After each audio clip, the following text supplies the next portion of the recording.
Hi everybody. Thank you for joining me this afternoon, for the invitation to participate and have the opportunity to speak to you all. To give you a little bit of background, we are IBMATA, and that's the International Border Management and Technology Association. We are an independent, non-profit organisation registered in the United Kingdom.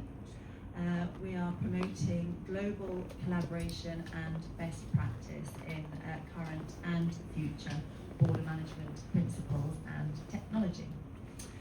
We have over 100 members, including border agencies, IGOs, NGOs, academia, as well as ports, airports, and global technology providers. Our mission is very, very simple. Excuse me. Our mission is very simple but ambitious. We are promoting the safe and secure and efficient movement of people and goods across international borders through innovation and collaboration. We are a global network of border professionals, technology providers, academics and policymakers, all committed to shaping the future of border management. Just to give you a little bit of an overview of border management principles and global trends, what we're facing at the moment is a fast-moving and complex borders environment. Geopolitical shifts, increased migration flows, regular as well as irregular, rising security threats, growing expectations around seamless travel and seamless trade. And we believe that technology is no longer a luxury, that actually it's a necessity, but it must be deployed intelligently, ethically and collaboratively.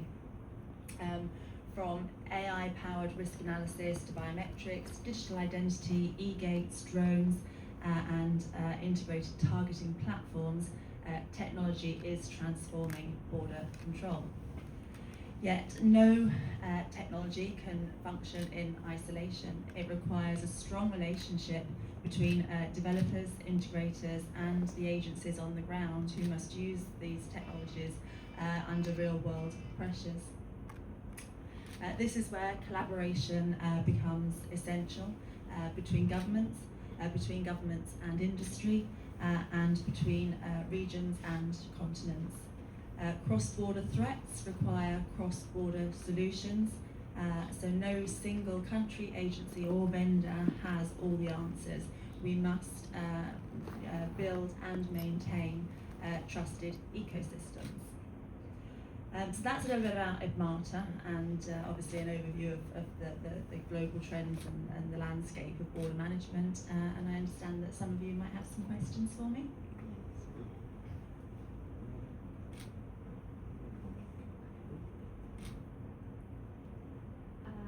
I'm from Daily Peter, Janelle Calamaya. With the ongoing Middle East crisis, how is global border management evolving in response to rising security risks? Okay, yeah.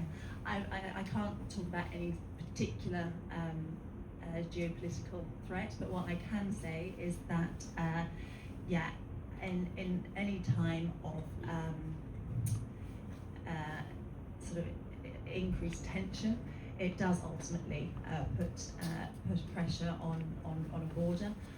It will mean that there might be an increased volume of passenger traffic through certain channels, and more complex risk profiling.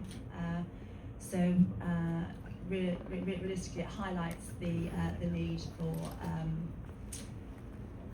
real-time sharing of information, to get that information to the border agency in advance as quickly as possible in order for agencies to make informed decisions and to analyse that data. From a Southeast Asian perspective, how vulnerable is the region to spillover effects of global conflicts? Sorry, can you repeat that? From a Southeast Asian perspective, how Vulnerable. Vulnerable. It's the region to spillover effects of global Spillover effect. conflicts. Yeah, I mean, obviously it's a global problem, so I don't think any one particular region is exclusively affected by the conflict. I think, as I say, certain passenger corridors will be under more pressure. I know that at the moment, I live in the United Arab Emirates, and we have a very large expat community there of lots of different nationalities, and that will put pressure on all of those countries where people are trying to return to. So I don't think it's necessarily just a regional problem. I think that's a global problem. What immediate lessons should countries like the Philippines take from these developments? Sorry. What immediate lessons should countries like the Philippines take from these developments? From the crisis Yes. specifically. Yeah, I think, like I say, it's the ability to react quickly, to respond quickly to these things, and into getting that information and that data as quickly as possible to allow you to make informed decisions. I think it's about the flexibility to respond, I would say. Sorry, but could you please describe in layman's terms, probably, what exactly is border management? I mean, just thinking out loud, I would think it's like crossing the immigration. At the airport, we all line up to there's that immigration officer. So that's my concept of border management, like crossing the immigration line. So, could you please elaborate on what border management is in layman's terms? Of course, it's actually a very good question. Thank So you. border management, at IBMATA, we look at every aspect of border management, and like you quite rightly say, that might be immigration. So that'll be entry, not just through your airports, but your land borders, your seaports, as well as your airports. But we also, have to consider it's not just about moving people; it's about moving goods. So it could be customs. It might be the movement of, freight and goods into your country, or exporting them out of your country. A border works both ways. It's not just about what comes in; it's about what leaves. So you've got people, you've got goods. You've got security threats, so it's managing that security. It's every aspect of anything that comes in or goes out of your country. That's your border. Does it involve like software? What kind of software, or exchange of data? Yes. Yeah. I mean, we would, especially from a technology perspective, we are looking to obviously share and exchange data across borders. One thing that we do promote at IBMATA is something that we call exporting your border. Exporting your border, yes. So what that basically means, what we're saying is that in order to become more efficient as a border agency, what you want to do is to export your border. So rather than waiting until the goods arrive at your seaport or until the passenger arrives at your airport, what you want to do is your intelligence gathering at the time that they book their freight transfer or the time they book their air ticket. And at that point, that's when you want to be collecting the passenger data and electronic travel authorization when you fill in your ESTA or your e-visa online. You want to get that data ahead of the passenger travelling or the goods leaving, so that allows you as a border agency to then run your risk assessment, to know in advance who is coming, so you can make a decision to actually either prevent that person from even boarding the plane or prevent that those goods leaving the country of origin. And that way, by the time the aircraft arrives or the sea freight arrives, you've made a real risk assessment of those people, and that you know that a majority of them are legitimate and safe to cross your border. So then you can utilise technologies like e-gates and biometric technologies to get those people through the border as quickly as possible, because you're expecting them, you've done your checks, you know that they're safe to come into your country. the ones that you don't want to enter, you've prohibited them from even boarding the aircraft in the first place, and those where there might be an area of concern or question, you can target your resources, your officers' time and expertise on targeting those particular travellers that you might want to verify a bit more information, ask them a few more questions, so it allows you to be more efficient. So it's like the data is stored on a server or something like that. Is that? It's the exchange of data from the airline to the border authority, from the border authority collecting that information through technology providers who issue electronic travel authorizations. So some of it is collected by the government agency, some of it will be collected by the transport company, whether that's the ferry or the aeroplane or the train, or however that information is collected.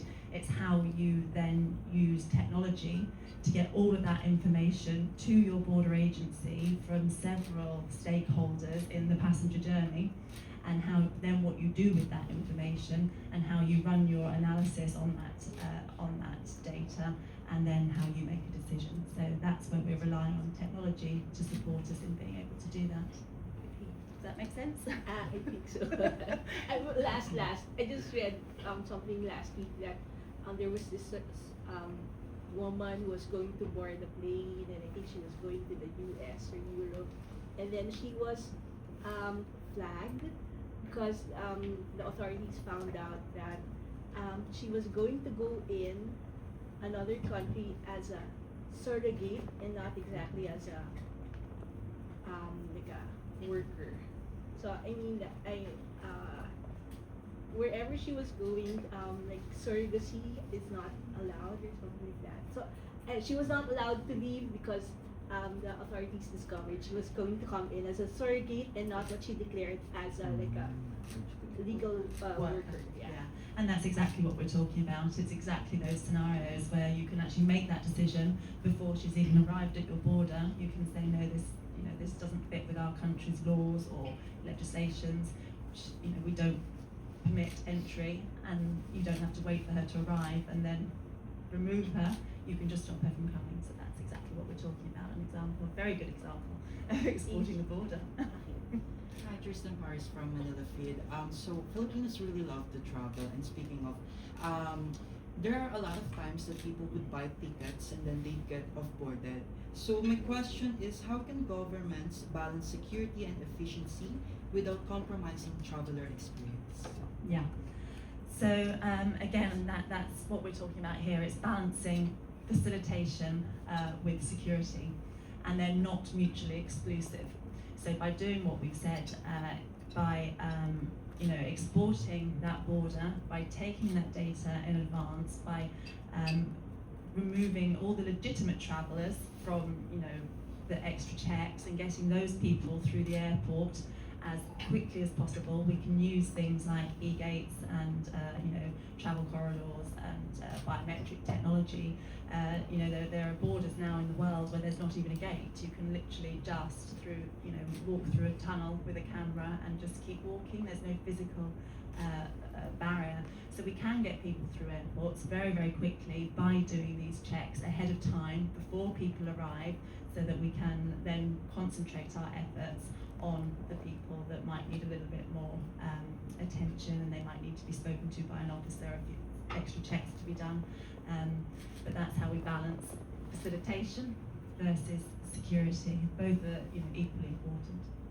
Thank you so much. You're welcome. Hi, can you share some details why you are in the Philippines and where and how are you involved in those issues? Absolutely. So we came to Manila in November 2024. As IBMATA, we run events, conferences and exhibitions all around the world. And so we were here in Manila in November 2024 for our Asia Pacific Summit, where we were privileged enough to work very closely with your Bureau of Immigration, and we held our event here. And so I'm back.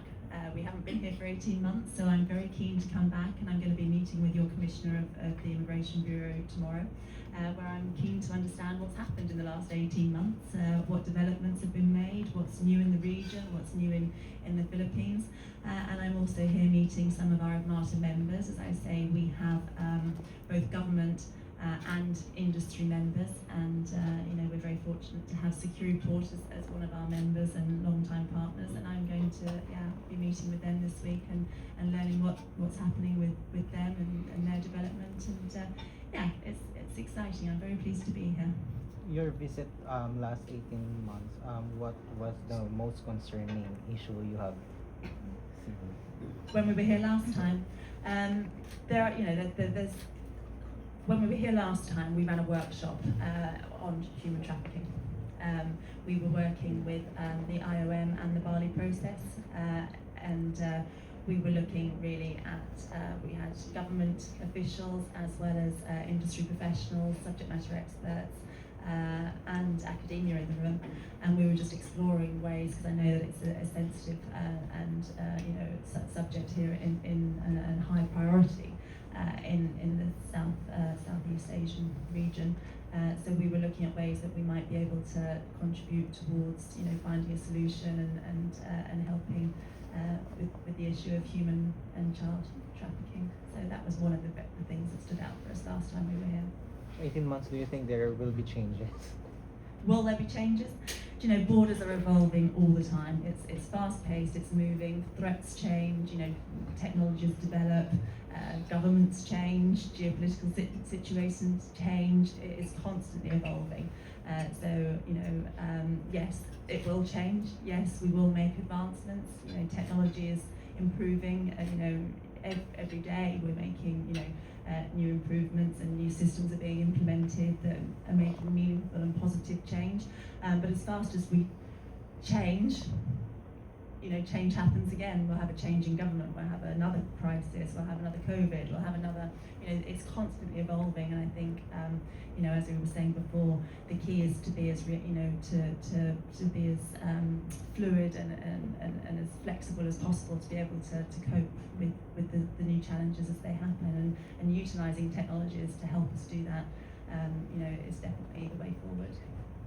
Can you share some recent projects or projects that you have Or success for IBMATA? Yeah. story. So as IBMATA, we don't bid for any work, we don't have any products of our own, we don't take any contracts. We are just here as a platform of communication and collaboration between the private sector and the public sector. We sit in between the two, so we have obviously close relationships with government agencies where we're encouraging government-to-government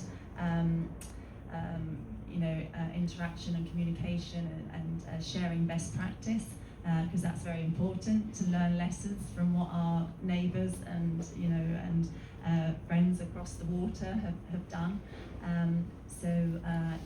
We encourage government-to-government interaction as well as between government and industry, because there are some amazing technologies out there and things are developing all the time.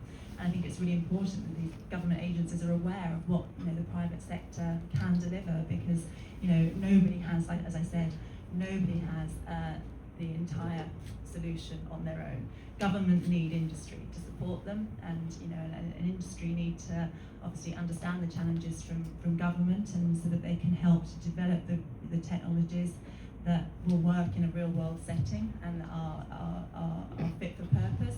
So I think that's where IBMATA comes in. We're trying to educate and share knowledge and share information as a platform. So we don't actually have any technologies or any projects of our own, but what we're doing is making introductions between the private and the public sector. Thank you. You're welcome. Sorry, I have another That's okay. question. Petroleum products are also goods. We all know the problem now about the Strait of Hormuz being closed. How does IBMATA figure into this, and can you help facilitate the safe travel of petroleum products to where they're supposed to go? I wish I could. I really wish I could, but unfortunately, no. I'm afraid that's obviously a political and military issue, and that would be outside of the remit of a border to do that. Thank you. Can you share your stand if it's better to have e-gates compared to immigration officer? Of course. Good question. So, like I say, they both play a very important role. So, e-gates allow us to get people through the border as quickly as we possibly can. So, what you don't want as a border is to have queues in your airport, because it's often a traveller or a tourist's first impression of the country. So what you want to give is a good impression that you're efficient, you're streamlined, but safe and secure, and get people through the airport having a positive experience to enjoy their holiday and spend their money and enjoy the Philippines. That is what you want. So that is where e-gates can help us to do that, because we've collected that data before they've travelled. We've got your biometric, we've got your passport, we know who you are, we know that you're legitimate. We can get you, or you're a returning Filipino. We know that you're safe to come into the country. We can get you through the border as quickly as possible and reduce those queues. But that's where immigration officers are just as important, because there will be scenarios where you do need extra checks. You do need to have an interview. An e-gate can't interview. It can't ask you questions. It can't challenge you. It can't read your behaviour. It can't, assess if something doesn't quite sit right. That's where immigration officers are important, and we do still need to balance utilising the technology, but still having the human expertise to balance that. Thank you. You're welcome. Good afternoon. I'm Aldrin from Business Offline TV. My question is, you mentioned a while ago that you'll be visiting or meeting with a certain agency tomorrow. As early as now, I'd just like to ask, what advice would you like to give our policymaker in the Philippines to future-proof our border system? I think my advice to any agency, not necessarily just here in the Philippines, we have three messages that we like to deliver through IBMATA. One of them is, like I'm saying, about exporting that border, collecting that data ahead of time, as early in the transaction, the customer's journey as possible. That's one of the endorsements that we try and encourage. The second would be the use of biometric technology for facilitation, as we're saying, to get those people through and to increase levels of security, because it does add security. And then the third one would be integrated border management, and I think this is the one that is probably the most important, really. It's integrated border management is how well do all your stakeholders at the border work with each other. So as we've said, you have an immigration service, you have a customs service, you might have a police service, you might have an intelligence service, revenue, all these people are stakeholders in your border.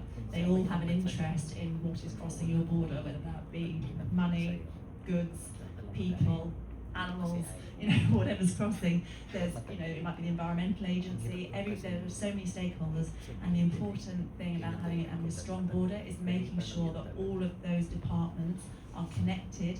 They're sharing information and they're communicating with each other, because it's all very well, immigration letting somebody through, but if that person needed to have been reported to, or was, if health were aware there was an issue, or if HMRC or the revenue department was aware there were issue, if you're not communicating, then you're going to drop the ball. Everyone needs to be working together for a common goal. So integrated border management is how well do those agencies communicate and work together, and what a lot of countries are doing around the world is bringing all of those under one banner. So having one border force or one border services agency, and bringing those up. But it's not necessarily the right way to do it for every country, but it's just one of the ways that it is happening out there. But you can also do it with separate agencies, but just through sharing of that data and using technology, like we're saying, to be able to share this information between those agencies effectively and efficiently. Would you say that communication is the top failure when it comes to border management, especially given that IOM has identified the Philippines as one of the top sources of trafficking victims? Absolutely, yeah. Communication and collaboration is, our biggest stress. I can't stress enough how important communication and collaboration is. Your inbound is my outbound, and vice versa. So if we work together, we have reciprocal agreements in place, and we're working together, and we're sharing information, and we're working together.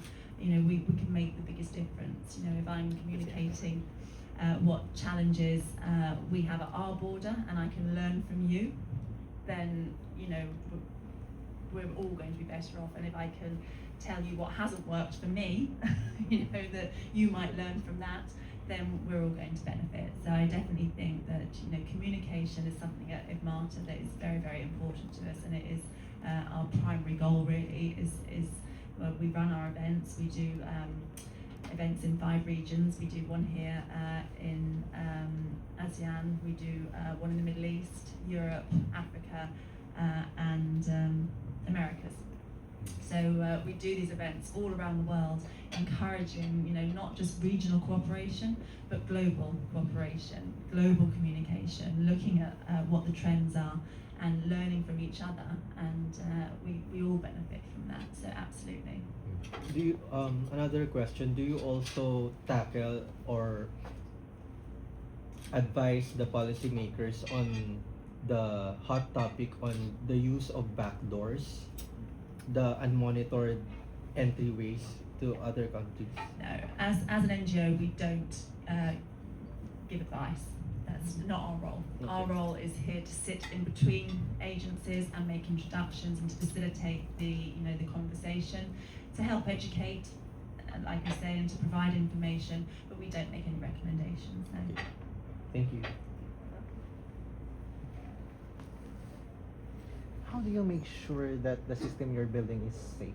I mean, for Filipinos, it's an issue for Safe. the From a system. technology perspective, I think you need to have secure legal frameworks, because obviously now we're talking about collecting data, holding data. How do we hold that data? Are we holding it securely? Are we being transparent about why we're using it? I mean, it's very valid. So I think you need to have strict legal frameworks in how this data is collected and how it is used. And you need to obviously have secure and robust ways of holding that data, and you need transparency. You need to be clear with people what it is you're collecting and why you're collecting it and what you're going to do with that data. But yeah, it is important. We do need this data, but we need to do it responsibly and ethically, and like I said, transparently, and just be clear with what you're doing with that information. Would you believe that having that system, it will improve the overall, the facilitation,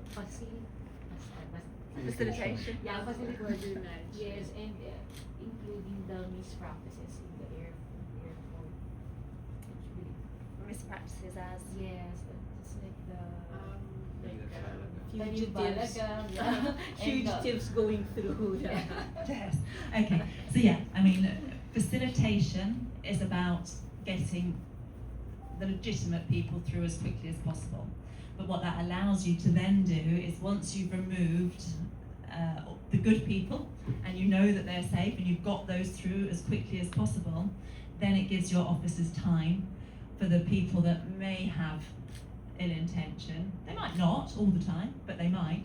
It allows your officers to focus their attention where it's required most, rather than wasting time on legitimate people who we can get through the airport as quickly as possible, and we might be wasting time on those, and the harmful are being let through.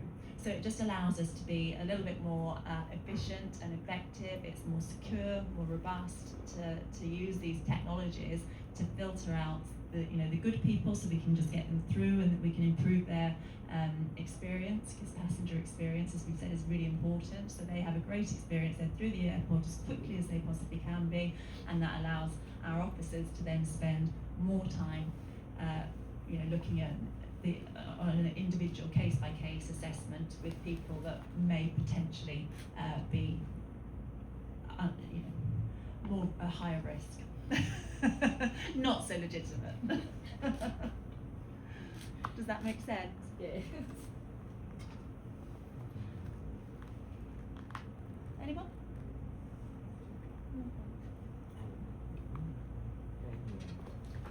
We'll start with Friend, can your organization facilitate help or aid? Because in the Philippines, we do have high-profile people who are not just fugitives, but they're also wanted for their for wanted, how do I put it? But there are at least two high-profile people who cannot be found and are probably not in the Philippines or abroad. How does border management collaboration between members of IBMATA help track these people that you want to be found and brought to trial or I understand. and file cases against them in the right way? Yeah, I understand the question. So, as IBMATA, we don't have an influence in that. But what we do have is lots of our members, IBMATA members, are technology providers. So what you're talking about here is intelligence and targeting. So what you need is a robust system that can check watch lists to see when somebody crosses a border if they are on a watch list, or there are systems now that collect data from lots and lots of places, open source as well as government, watch lists and so on and so forth. So unless they cross a border, there's not very much we can do. But obviously, if that person is crossing a border on their own legitimate travel document, then we can stop these people, because we will use intelligence and targeting systems to identify who they are, and we can stop them at the border. If they're travelling on an illegal document, potentially we can stop them and find them, because we're using technology now that can verify whether a document is legitimate or not. There's lots and lots of features now in documents to make it very, very difficult for those to be fraudulent. So we rely on the technology there to flag a false document. So if they're going to cross a border, then yes, potentially we can help. But unfortunately, if they've left the country already and we don't know where they are, until they go and cross a border, doesn't necessarily need to be your border, but any border in the world, then potentially yes, we can help find these people. But Yeah, but they've been gone for a while. Is there someone you're talking about? On that note, would you say that when there is a backdoor, the border itself is not as strong as it should be? I mean, yeah, every border has its vulnerability. Nothing is perfect, nothing is robust. As fast as we move and as fast as technologies develop, criminality, the criminals improve and the criminality changes and the method changes, and so there is no perfect border. We all aspire to have it, but there isn't one. But what we can just do is to be as robust as we can be, and to be as secure as we can be.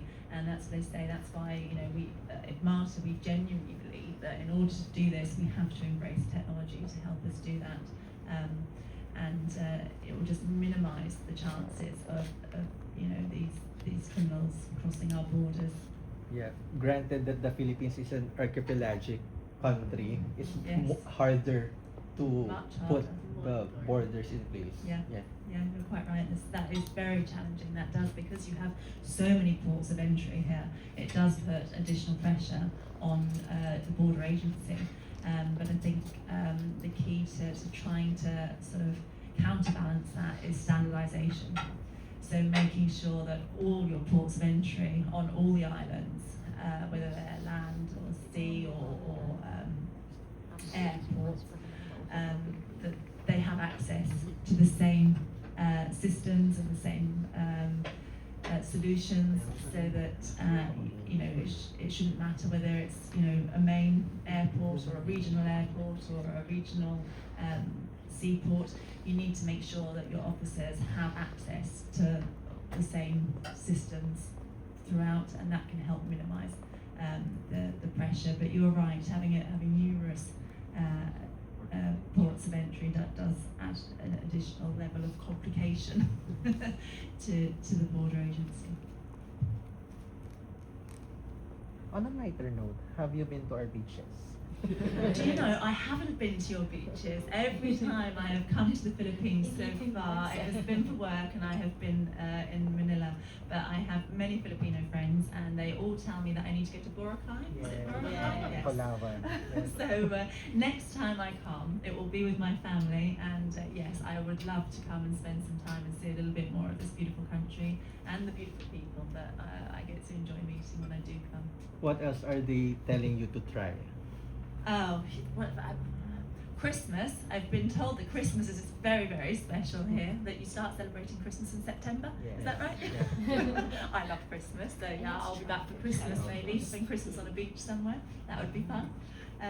But yeah, no, I'm just really pleased to be here, and pleased to have the opportunity to learn a little bit more about Filipino culture.